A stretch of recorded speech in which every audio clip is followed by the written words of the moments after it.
Bonjour et bienvenue sur Isobourse. Vendredi 23 septembre 2022, l'indice CAC 40 a terminé la semaine sur une forte baisse hebdomadaire de 4,84% à 5783 points, en repli de 19,15% depuis le début d'année 2022.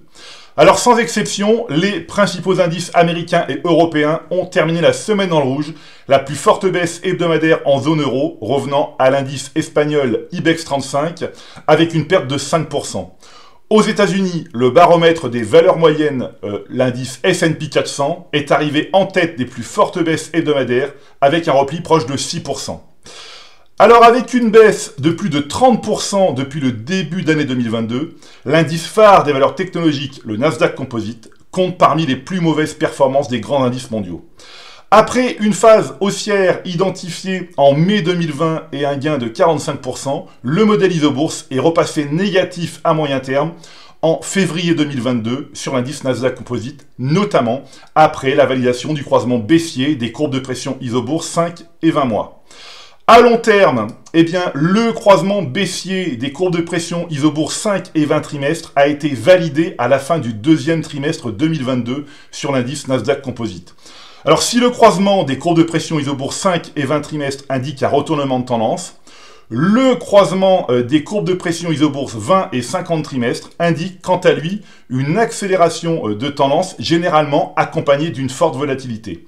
Dans une optique très long terme, la proximité d'un croisement baissier des courbes de pression Isobourse 20 et 50 trimestres sur l'indice Nasdaq Composite nous incite à ne pas sous-estimer la crise actuelle, car les deux précédents événements baissiers survenus en 2001 et en 2008 ont été suivis par des accélérations baissières à deux chiffres en quelques trimestres.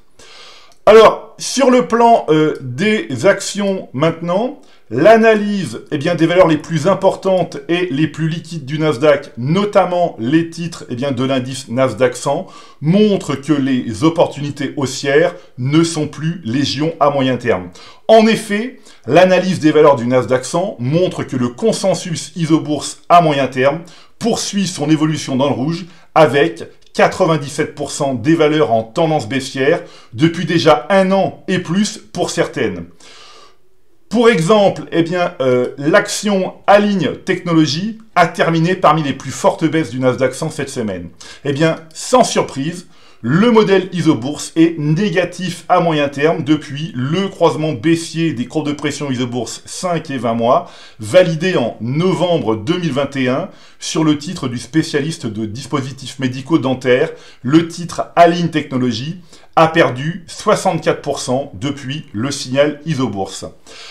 À la bourse de Paris, maintenant, l'analyse des valeurs du SBF 120 montre également que le consensus moyen terme Isobourse poursuit sa progression dans le rouge avec désormais 90% des valeurs en tendance baissière ou en retournement baissier.